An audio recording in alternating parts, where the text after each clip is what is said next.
Bom dia a todos os estudantes de matemática, todos aí que acompanham o nosso canal no YouTube, Gabinete do Mestre, especialmente aqueles que estão fazendo aí o mestrado, Profmat.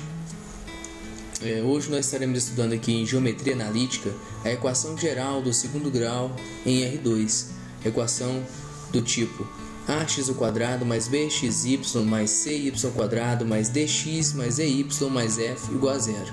Essa equação aqui, ela dá origem a cônicas, dependendo dos valores de A, B, C, D, E e F. Quando, por exemplo, o A e o C são iguais, tem uma chance muito grande de essa cônica ser uma circunferência, tirando aí os casos degenerados. Quando o A e o C são diferentes, nós temos aí uma grande chance de se tratar de uma elipse.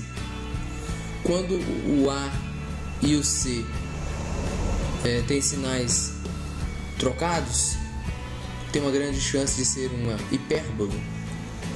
E quando A vezes C é zero, ou seja, quando A é zero ou o C é zero, trata-se de uma parábola, pode ser uma parábola, tirando os casos degenerados. Aqui nós temos o ax², que é um termo quadrático, bxy, que é um termo misto, esse termo aqui c, y² também é um termo quadrático, dx e ey, que são termos lineares, e o f, que é um termo aqui independente. Esse dx e o ey, que são os termos lineares aqui, esses dois aqui aparecem quando a cônica sofreu uma translação. E o termo bxy, que é o termo cruzado, esse termo aqui aparece quando a cônica sofreu uma rotação nos seus eixos. E especialmente esse bxy aqui que nos dá dor de cabeça, porque nós não conseguimos completar quadrados para encontrar aqui os elementos principais da cônica com esse termo bxy aqui. Então nós vamos fazer uma mudança de variável, tá? Uma mudança de variável conveniente. Na verdade, estaremos fazendo uma rotação com essa mudança de variáveis, através aqui, ó, x igual a x1 cosseno alfa menos y1 seno alfa, e y igual a x1 seno alfa mais y1 seno alfa.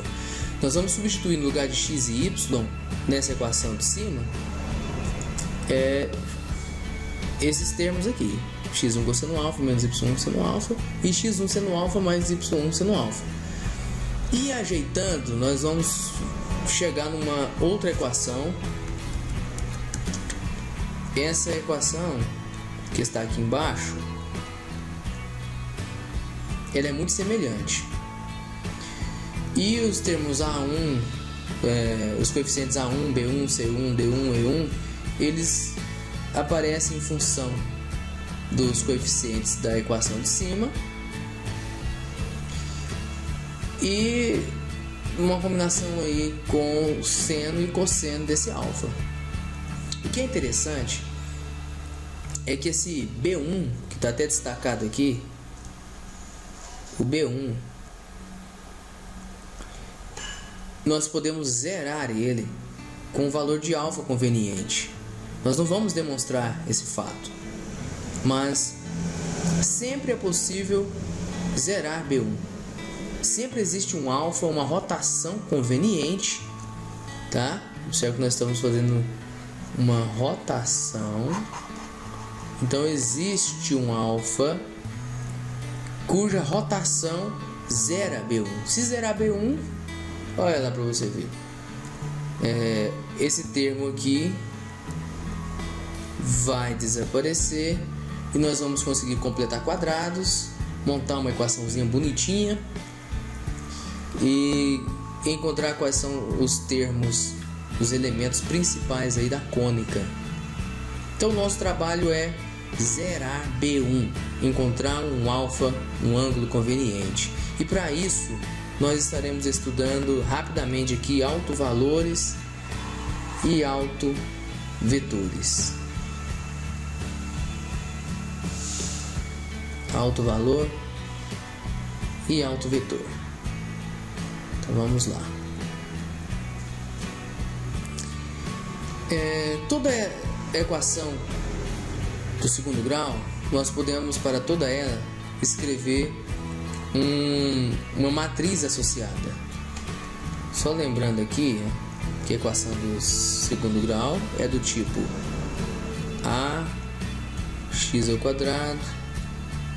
mais bxy mais cy² mais dx mais ey mais f igual a zero. A matriz associada, nós chamamos aqui de matriz H, é utilizando os coeficientes A, B e C. Só A, B e C. É A, B sobre 2, B sobre 2 e C. E através dessa matriz, fazendo operações convenientes aí, com a matriz de identidade e a matriz com certo lambda, nós vamos resolver uma equação em lambda, que é calculando esse determinante aqui, lambda menos A, menos B sobre 2, menos B sobre 2, lambda menos C igual a zero. Daqui, percebe-se que vai gerar uma equação de segundo grau, quando resolvermos aqui, né? Multiplicarmos os elementos da diagonal principal, menos os elementos aqui da diagonal secundária. Ao gerar essa equaçãozinha do segundo grau, nós vamos encontrar dois valores para lambda, que nós chamamos aqui de lambda 1 e lambda 2, que são os autovalores. E esses autovalores vão ser muito úteis para nós. Nós, através dele, vamos calcular os autovetores, que vão ser os vetores direcionais, ou seja, vai nos fornecer aí o cosseno e o seno da rotação conveniente que nós precisamos fazer para zerar aquele B1. Para calcular os autovetores,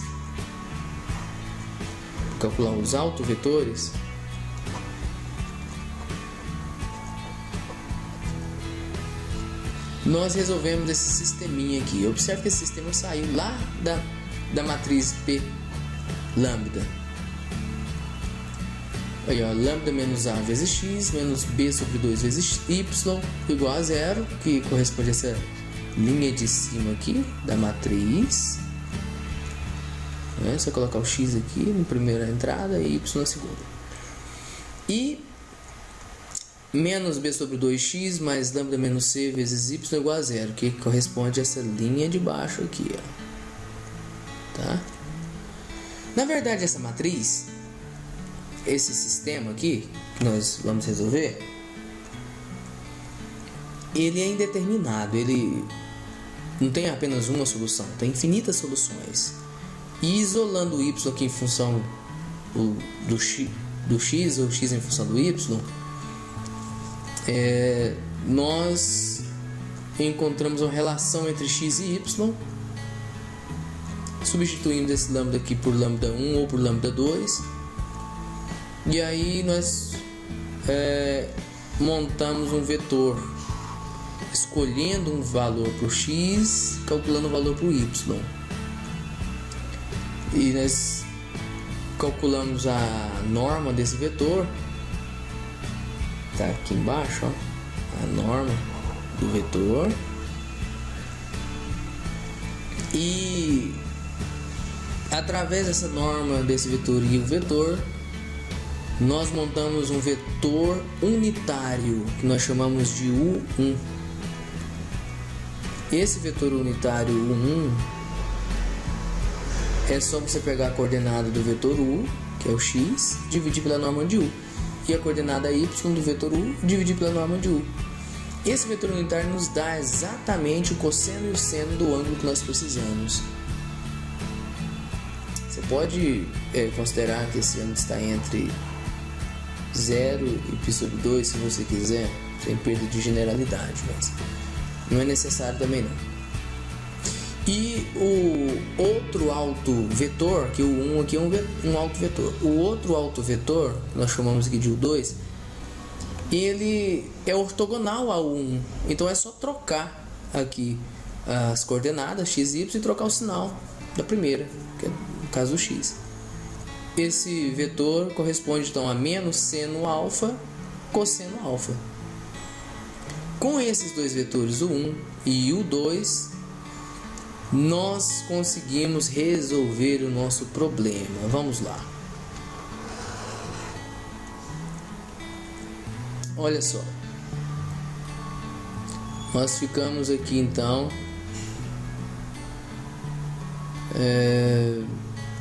com a seguinte situação. Nós queremos montar uma equação girando um certo ângulo alfa de forma que zera B1. E com aquele cálculo do alto valor, nós acabamos descobrindo o valor do coeficiente A1 e do coeficiente C1. O A1 vai ser exatamente o lambda 1 e o C1 é o lambda 2. Então, ó, já descobrimos o A1, que é lambda 1. Descobrimos o C1, que é lambda 2. O B1 nós calculamos para zerar aquele ângulo lá, daquela rotação zero B1. Então esse termo aqui vai embora, para nossa felicidade. E D1 e E1 nós vamos calcular da seguinte maneira. Lá na equação original, nós vamos pegar o D e o E e vamos construir esse vetorzinho aqui, ó. Vetorzinho vamos chamar aqui de K, DE. E o D1 vai ser calculado pelo produto interno entre esse vetor K e o vetor unitário U1. Resolvendo isso aqui, nós vamos chegar nessa expressão aqui, ó. D1 é igual a D cosseno alfa mais E seno alfa. E o E1 vai ser calculado de forma análoga, produto interno entre esse vetor K e o U2. Depois que você fizer os cálculos, você vai chegar aqui. E1 é menos D seno alfa mais E cosseno alfa. E se você não entendeu, pausa o vídeo aí, dá uma analisadinha, tá? Se você não lembra mais como que faz produto interno, eu vou fazer um exemplo rapidinho aqui de produto interno para vocês. Se você tiver dois vetores, por exemplo, deixa eu chegar mais para cá, não vai sair da tela. Vou pegar dois vetores aqui. Deixa eu fazer um retângulo aqui. Vetor 2, 3 e o vetor 5, 2. Produto interno entre esses dois vetores é só você multiplicar o x com x. 2 vezes 5, 10. Multiplicar o y com y. 3 vezes 2, 6. Então o produto interno entre dois vetores vai dar um número real. 10 mais 6, 16. É isso que nós fizemos aqui, tá? Então nós multiplicamos o x do vetor K com o x do vetor U1, que é o próprio cosseno de alfa. Pegamos o y do vetor K e multiplicamos pelo y do vetor U1, que é seno de alfa. Aí chegamos aqui, ó, D cosseno alfa mais E seno alfa. Fizemos a mesma coisa entre K e o 2. O 2, o valor de x é o menos seno, o valor de y é cosseno. Então ficou D vezes menos seno de alfa, que deu menos D seno alfa. E E vezes cosseno alfa, que está aqui embaixo. Beleza, então daqui nós conseguimos encontrar todos os coeficientes que nós precisávamos. D1, E1. Eu não falei nada, mas o F1 não altera. É o próprio F, tá? Não precisa fazer cálculo nenhum. Vamos agora fazer um exemplo para que a gente venha fixar bem as ideias. Tá aí, nós vamos resolver aqui o exercício 8.1, letra C, do livro Geometria Analítica do Prof. Mat, página 189. Aqui está pedindo, para cada uma das equações abaixo, identifique a cônica que ela representa, encontrando seus principais elementos nos casos não degenerados, e faça também o esboço da curva. Nós não vamos fazer tudo isso aqui não, porque senão o vídeo vai ficar muito grande. Mas nós vamos identificar a cônica, encontrar pelo menos um pouco dos elementos aqui, os principais, e não vamos fazer também o esboço, tá? Mas nós vamos usar toda essa técnica aqui que nós aprendemos. Vamos lá. A equação é 7x ao quadrado menos 48xy menos 7y ao quadrado menos 30x menos 40y mais 75 igual a zero. Que equação linda, né? Só que ela tem aqui o termo cruzado, tá? Ela tem esse termo cruzado aqui. E a nossa intenção é de eliminar esse termo cruzado para que nós possamos completar quadrados, encontrar qual que é a equação canônica, a salvo aqui dessa pequena translação aqui. Mas aí vai ser possível encontrar o centro, encontrar que tipo de cônica que vai ser. Então vamos lá. O A é 7, B menos 48, C menos 7, D menos 30, E menos 40 e o F 75. A matriz associada é só para você lembrar, é A, B sobre 2, B sobre 2 e C. Os valores estão aí. Nós temos que calcular aqui os autovalores. Esses autovalores nós vamos calcular resolvendo esse determinante P de lambda. Aqui nós temos lambda menos A, aqui menos B sobre 2, de cá também menos B sobre 2 e lambda menos C, tá? Aqui é o lambda menos A, e aqui embaixo lambda menos C, e aqui é menos B sobre 2 também. Ao calcular esse determinante, nós caímos numa equaçãozinha do segundo grau, produto da soma pela diferença, né? Multiplicamos aqui, ó, diagonal principal menos produto da diagonal secundária. Lambda menos 7 vezes lambda mais 7 menos 24 vezes 24 igual a zero.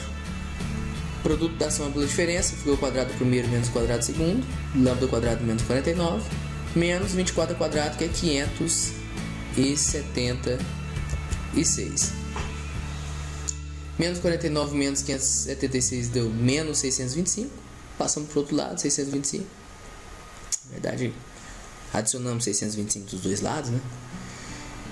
Extraímos raiz quadrada, lambda mais ou menos 25. Daí os autovalores, lambda igual a 25 e lambda 2 igual a menos 25. Aí se você precisar de um pouquinho mais de tempo, pausa o vídeo, analisa direitinho o que nós fizemos, faça você também aí, para você fixar bem as ideias. Vamos continuar aqui. Calcular os autovetores, tá? Resolvendo esse sisteminha. Esse sisteminha aqui, gente, deixa eu voltar um pouquinho aqui para vocês verem de onde que ele veio. Veio exatamente dessa matriz aqui P de lambda, tá? Aqui, ó, essa setinha verde. Pois é, a primeira linha aqui do sistema, essa linha aqui, é lambda menos 7 vezes x mais 24 vezes y. Veio da primeira linha dessa matriz P de lambda. E essa segunda linha aqui do sistema, da segunda linha, 24 vezes x mais lambda mais 7 vezes y. Esse sisteminha, na verdade, como eu havia dito para vocês, ele admite várias, infinitas soluções. Então nós vamos pegar qualquer uma das duas linhas, isola o x ou o y, é o que nós fizemos aqui, isolamos o x na de cima, encontramos para um dos lambdas, tá? Você escolhe. Eu escolhi o positivo, lambda 1 igual a 25. Isolei o x, substituí o valor de lambda, simplifiquei, cheguei aqui numa relação entre o x e o y. Escolhi um valor para o y, escolhi y igual a 3. Aí cancelou 3 com 3, o x ficou sendo 4. Aí nós montamos aqui, encontramos um vetor u. Esse vetor u aqui é um vetor direcional. Vetor u. Olha, o vetor u está aqui. Com o valor de x e o valor de y. Nós escolhemos 3 para o y, calculamos o x igual a 4, menos 4. Agora vamos calcular aqui o módulo desse vetor. O módulo do vetor é raiz quadrada do x ao quadrado mais y ao quadrado. Resolvemos aqui, descobrimos que o módulo do vetor u é 5. Está aqui para você ver os cálculos. E agora os autovalores. O 1 e o 2 são calculados da seguinte maneira: você pega aqui as coordenadas do vetor u e divide pela norma de u. Só isso. E esse vetor direcional, o 1, dá exatamente o cosseno do alfa e o seno do alfa. Que alfa é esse? É o alfa que zera o B1. É tudo que nós precisamos. O U2, como é ortogonal, você nem precisa voltar lá no sistema, substituir o lambda pelo lambda 2 e calcular outro vetor. Não precisa disso. Através do próprio vetor 1, o 1, você consegue calcular o vetor U2. Você troca as coordenadas e troca o sinal da primeira. Só isso. Tá? E aí equivale a menos seno alfa, cosseno alfa. Beleza. Então, olha só. Nós conseguimos calcular o 1, o 2, lambda 1, lambda 2, que são esses aqui, ó. São os autovetores. E esses aqui são os autovalores. Esses autovetores são associados a esses autovalores. Beleza, montamos aqui, como nós vimos lá em cima, um vetorzinho K com os valores D e E. O D é menos 30, o E é menos 40. Então chegamos nesse vetorzinho K. Ele vai ser útil para calcular o D1 e o E1. Então olha lá, a equaçãozinha nossa, depois desse giro alfa que nós demos aí, vai ficar A1x1 ao quadrado mais B1x1y1 mais C1y ao quadrado mais D1x1 mais E1y1 mais F1 igual a zero, onde o A1 é o próprio lambda 1, o B1 é zero e o C1 é o lambda 2. Tá aqui em cima, tá? Os valores de lambda 1 e lambda 2 são os autovalores. Agora, o D1 nós temos que calcular. Vai ser o produto interno entre o vetor K e o vetor U1. O vetor K está aqui em cima. Menos 30, menos 40. E o U1 está lá em cima, que é um dos autovetores. Fazendo esse produto interno, as contas estão feitas aí, para a gente ganhar tempo. Tempo é muito precioso para nós.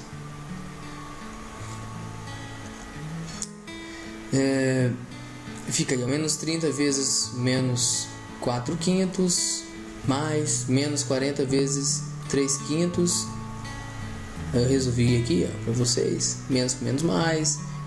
30 dividido por 5 é 6. 6 vezes 4, 24 positivo. Menos 40 dividido por 5 dá 8. 8 vezes 3, 24. 24 menos 24, 0. É o cálculo de D1. D1 deu 0. E cálculo de E1. Produto interno entre K e o 2. O K está aqui, menos 30 menos 40. E o 2 está lá em cima, né? É o menos 3 quintos menos 4 quintos. Qualquer coisa, você dá uma voltadinha no vídeo aí. Dá uma olhadinha lá no U2. Fizemos o produto interno também. Multiplicamos, ó, x com x, y com y. E somamos. Isso é produto interno. E chegamos ao valor aqui de 50. O F1 não altera, invariante, é igual ao F, 75. Então encontramos todos os coeficientes que nós precisávamos. A nossa equação então ficou assim. O A1 que é 25, o C1 que é menos 25, D1, o B1 zerou, não apareceu, termo cruzado, como nós queríamos. O D1 deu 0 também, termo que multiplica o x1 desapareceu. E o E1 deu 50. E o F1 é invariante, continuou sendo 75. Beleza. Agora é só continha. Nós temos agora uma equação que não tem um termo cruzado. E vamos lá. Nós vamos completar quadrados aqui. Eu só passei aqui na segunda linha aqui, ó. Vamos acompanhando, tá? Estamos na segunda linha. Só subtrair 75 dos dois lados.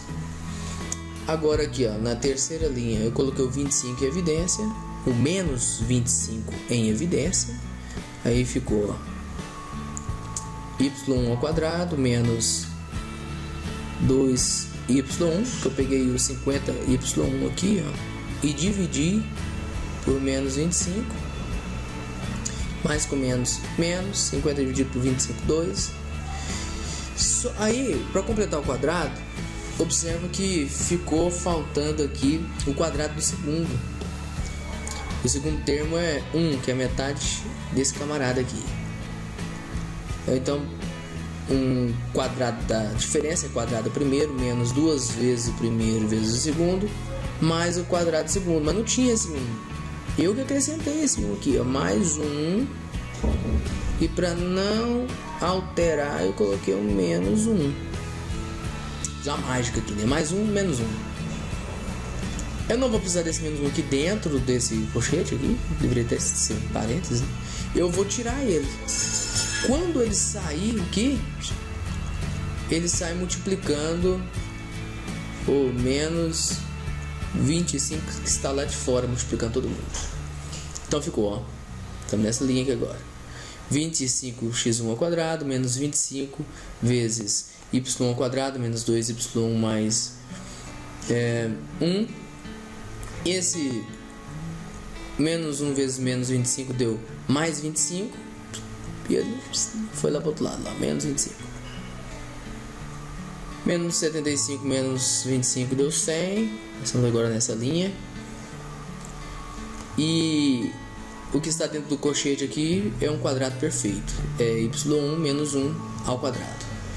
Agora nós vamos dividir todo mundo por menos 100 para aparecer aquele 1 lá do outro lado, porque nós já percebemos que tem um sinal de menos aqui. Então tem tudo para ser uma hipérbole. E ao dividir tudo por menos 100, esse termo aqui vai ficar positivo. Então eu escrevi ele primeiro, tá? Simplificando 25 com 100, sobra 4 aqui embaixo, porque 100 é 4 vezes 25, né? 4 vezes 25 com 25. E esse termo aqui ficou negativo, mais com menos, menos. Então eu escrevi ele de lá, tá? Foi isso que eu fiz. Então ficou y1 menos 1 ao quadrado sobre 4 menos x1 ao quadrado sobre 4 igual a 1. Equação linda de uma hipérbole equilátera. Equilátera porque o A é igual ao B.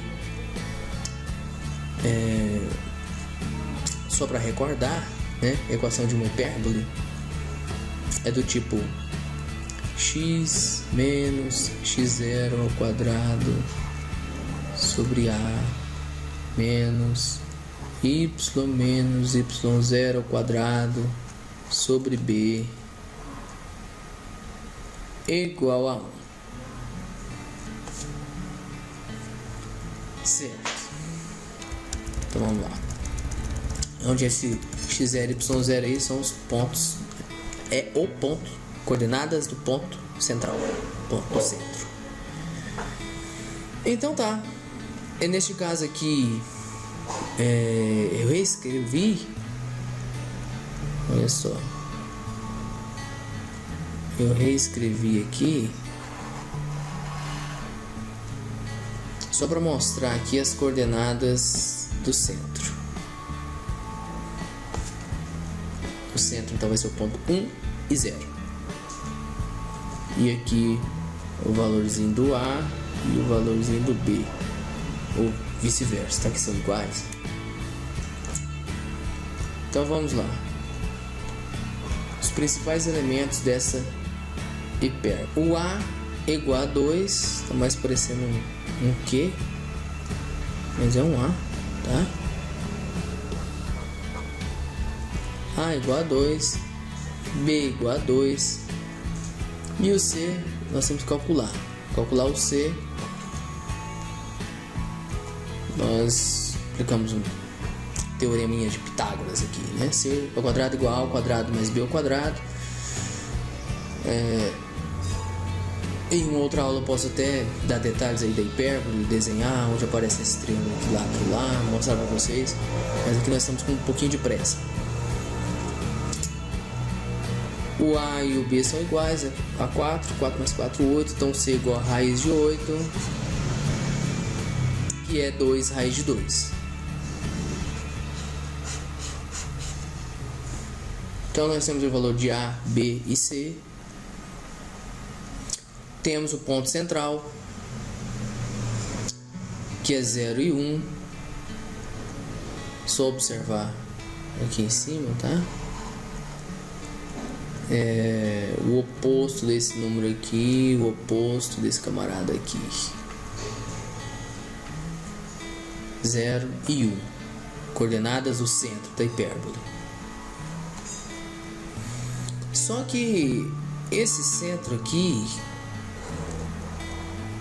é lá do sistema de coordenadas depois da rotação que nós fizemos.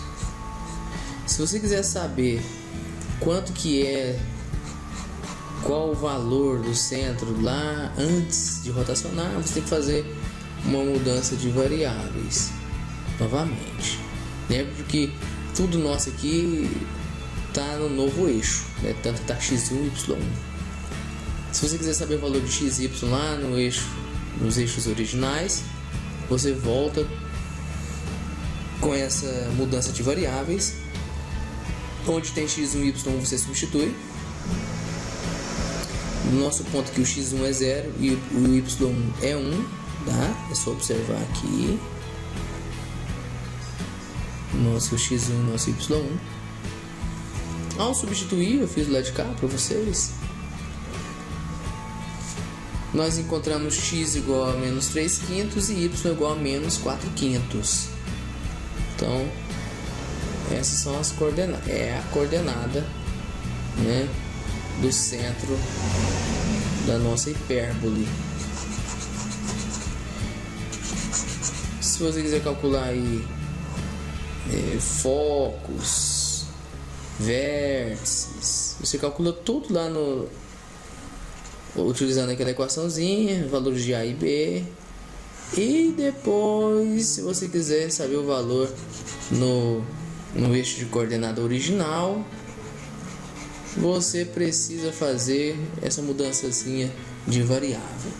Espero ter ajudado vocês. Desculpe aí, eu tinha preparado um vídeo ao vivo mesmo, escrevendo tudo isso aqui, só que deu erro. E aí eu tô com pouco tempo, estou estudando para a prova também. Aí eu aproveitei o que eu já tinha feito, tá? E só gravei o áudio novamente, tá? Por falta de tempo. Deu erro por 3 vezes gravando. Eu refiz aqui 3 vezes gravando para vocês e deram 3 erros. Então eu resolvi aqui de última hora fazer novamente, explicando o que eu já tinha feito, tá? E espero que eu tenha ajudado vocês. Um abraço, dá um joinha aí se você tiver gostado, ajude a divulgar. Nós estaremos aqui prontos para servi-los. Um abraço a todos, tchau.